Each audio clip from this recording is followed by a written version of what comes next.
Permendikbud Nah, yang menjadi banyak 2020 pertanyaan oleh kawan-kawan adalah bagaimana tidak kalau yang membolehkan untuk sifatnya pembangunan kantor lanjutan. Ini pengarahan langsung dari Bapak Rawan. Kami sudah ngobrolnya dengan Mas Operator Heri, kemudian dengan Kecamatan kawan-kawan dari Banjir. kabupaten lain juga.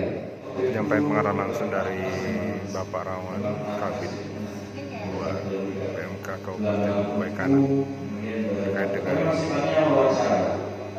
kelengkapan administrasi kampung yang harus secepatnya diselesaikan.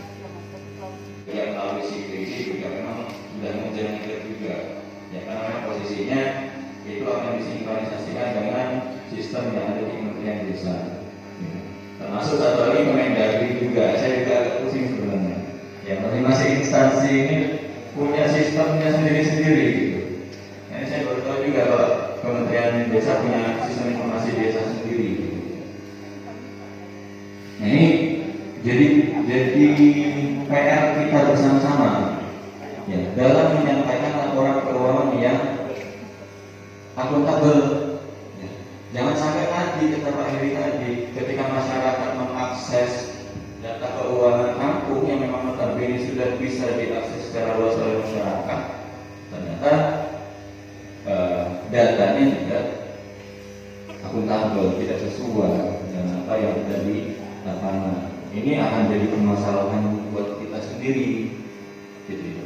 Saya ambil contoh dari wilayah Poituba, ya, itu kemarin sudah ada yang mempermasalahkan. Kalau yang Poituba kemarin dari aplikasinya KPK, dari sistemnya KPK, nah, jaga desa itu. Saya sempat koordinasi juga sama kawan-kawan juga gitu. Dan waktu itu pernah dapat screenshotnya juga sistemnya. Ya. Jadi kami minta ketika kawan-kawan mau input Omspan, itu yang kami mau lihat adalah print out laporan realisasi persumber dana desanya yang dari Siskudes. Ya, kalau kawan-kawan belum menyelesaikan inputan realisasi di Siskudes, ya jangan harap bisa input di Omspan.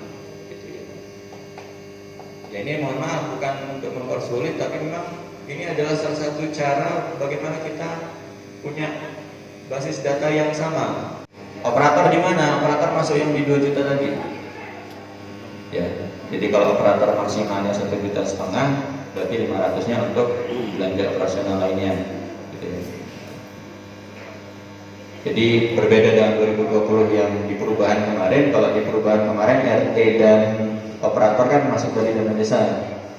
Nah, yang di 2021 operatornya balik ke ADK, tapi yang RT-nya masih ketinggalan. Nah, dananya belum cukup. Nah, Pilkam bagaimana yang ikut Pilkam? Ya.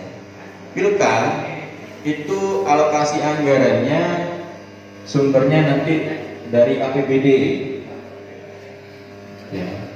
Terus terang karena ada perubahan regulasi, kemarin ada perubahan ada terbit Permendagri terbaru 70 atau 72 itu lupa saya, terkait dengan penerapan protokol kesehatan dalam pelaksanaan pemilihan kepala desa.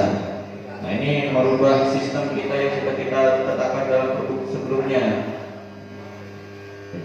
Kalau di produk kita sebelumnya TPS itu hanya 1, Pak. Nah ini karena ada kebijakan untuk protokol kesehatan, penerapan protokol kesehatan, yang mana 1 TPS itu nggak boleh dari 500 pemilih. Ya. Sehingga mau nggak mau ya kalau dia wilayah kita aja udah nggak ada kan yang di bawah 500 ada nggak Pak banjir? Nggak ada kan? Rata-rata juga di atas 500 nya. Tapi bisa dipastikan TPS-nya lebih dari 1. Sehingga itu juga merubah komposisi penganggaran untuk Pilkam. Nah, kemarin hasil kami rapat terakhir, anggaran Pilkam yang sebelumnya dianggarkan dari ADK itu ditarik dari ADK, ditambahkan komponennya, dijadikan 1 dan dibayarkan langsung nanti melalui APBD. Jadi nggak masuk rekening kampung lagi. Tapi kalau dicatat terkait dengan Pilkam, itu ada 1 komponen yang nanti dianggarkan lewat APBK melalui dana desa. Ya. yaitu penganggaran untuk protokol kesehatannya. Ya, penganggaran untuk protokol kesehatannya dari dana desa untuk kebutuhan pilkam. Jadi saya gambarkan bahwa untuk kegiatan penanganan COVID, ya, itu kan ada dua. Ya, secara kegiatan garis besarnya kegiatannya ada dua. Yang pertama kegiatan pencegahan, yang kedua kegiatan mendesak kalau bicara rekening ya. Kalau mendesak kan itu masuk yang BLT. Ya, kalau yang pencegahan yang rekening 5001 itu terkait dengan kegiatan untuk pencegahan, termasuk tadi yang berkaitan dengan pilkam tadi untuk pelaksanaan protokol kesehatan. Itu masuknya ke kegiatan pencegahan. Ya, jadi di kegiatan pencegahan nanti silakan kawan-kawan jabarkan kebutuhannya apa saja dan masukkan juga kebutuhan untuk pelaksanaan pilkam. Ya. Kalau pencegahan kan kita tidak hanya bicara pilkam kan, terutama kawan-kawan yang nggak ada pemilihan kan tetap menganggarkan kegiatan pencegahan. Ya, misalnya pengadaan sarana cuci tangan, mungkin masih ada yang perlu penyemprotan disinfektan, ya, pengadaan masker segala macam, kemudian operasional pos jaga, masih ada pos jaganya dan lain sebagainya itu tetap dianggarkan di kegiatan pencegahan di rekening 5001. Nah, khusus yang ada kegiatan pilkam, kawan-kawan tambahkan lagi alokasinya untuk pengadaan protokol atau pelaksanaan protokol kesehatan pada saat pelaksanaan pilkam. Hanya untuk protokol kesehatannya kita anggarkan melalui bidang 5, ya, kegiatannya pencegahan 5001. Apa saja yang perlu dianggarkan? Pilkam tidak dianggarkan oleh APBK, tapi untuk pencegahannya dianggarkan di APBK. Ya, kegiatan atau kebutuhan yang berkaitan dengan pelaksanaan hari H. Pada pelaksanaan hari H.